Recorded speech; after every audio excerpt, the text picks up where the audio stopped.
Hello. So, I want to find out whether my latest iPhone Pro Max 17 is better than a more professional mirrorless camera from 15 years ago. Which one would have the best image quality? Or how does the image differ? Let's find out.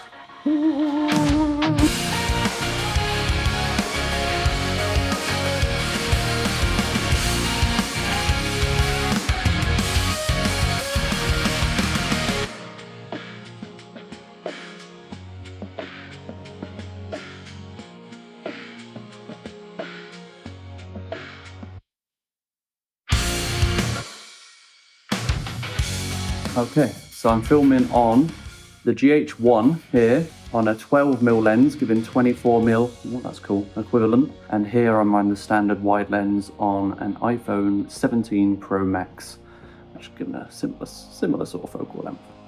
And it looks pretty good. To be honest, just looking at them now, it looks a lot better on the iPhone than it does on the GH1.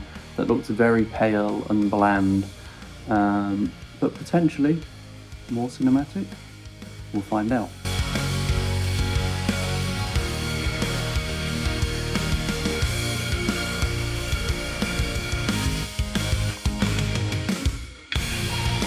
So the idea to compare the iPhone to more traditional mirrorless or cinema cameras came to me when shooting a documentary film.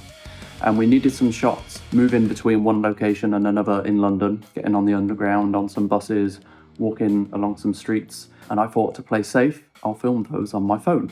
And the footage came out really strong. I've seen it on cinema screen. In fact, I've seen it at the Odeon at Leicester Square, which is a huge cinema, and it looked amazing. It held up really well. I was so impressed.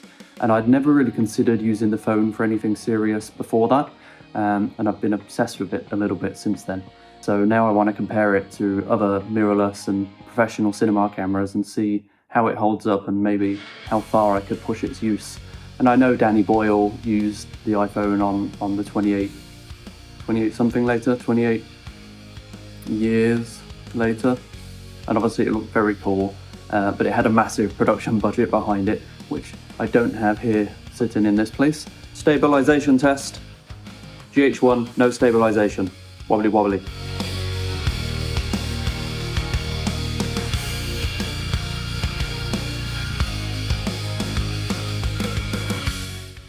iPhone, digital stabilization. So smooth, but maybe as I turn the corner, you get some of that weird, like sudden jerky movement.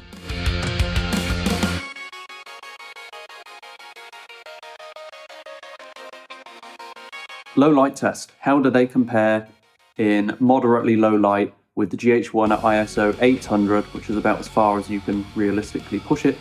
Or can you? Is it ugly at that point? Let's find out. And how does the iPhone compare at an equivalent light level?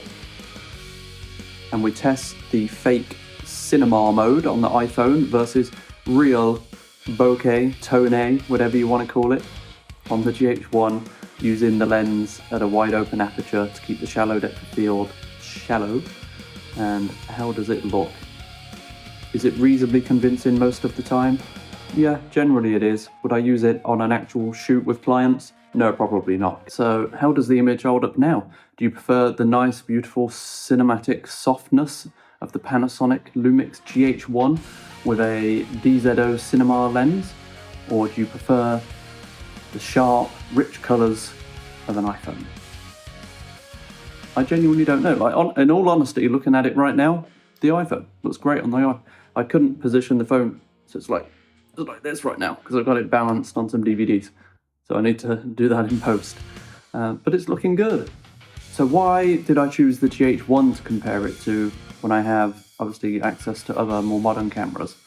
Well, the GH1 was the first sort of professional level mirrorless camera that I owned 15 years or so ago to achieve cinematic images. I used it on music videos, weddings, corporate stuff, a whole range of stuff. And it was about as good as you could get at the time for recording that type of imagery. So I was curious for how it compares now to the most modern iPhone. How far have they come?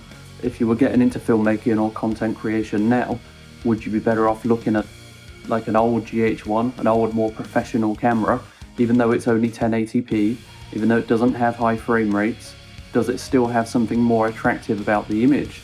that would make it worthwhile pursuing, especially considering that they're about 50 quid on eBay and the iPhone is, I don't know, 1500 or something like that. The best phone is the one you have filming you?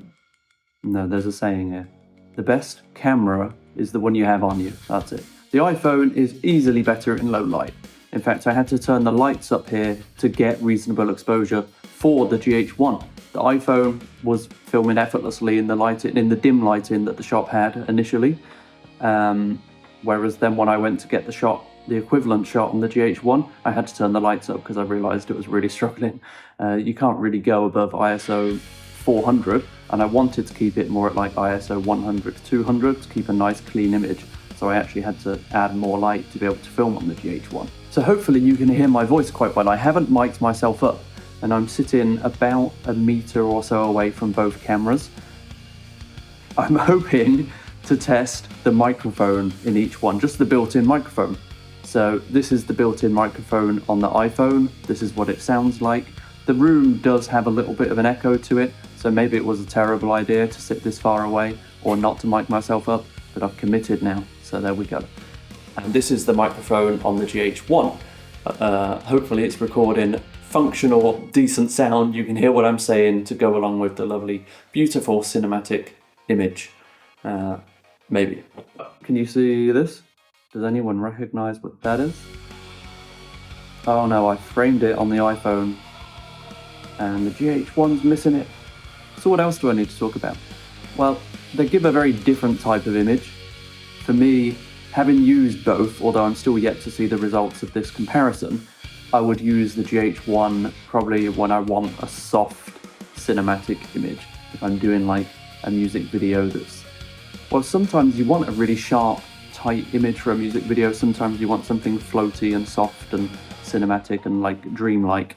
In that case, I would go to the GH1. If I wanted something, if I was doing more like a, I don't know, like a pop or rap video or something. I don't really make them anymore, to be fair.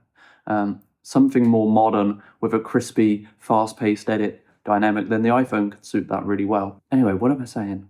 So I need to wrap this up. Hopefully this has been somewhat informative. If not, that you've just enjoyed some of the images, or you're happy just to hang around with me on YouTube for 5 or 10 minutes. Me!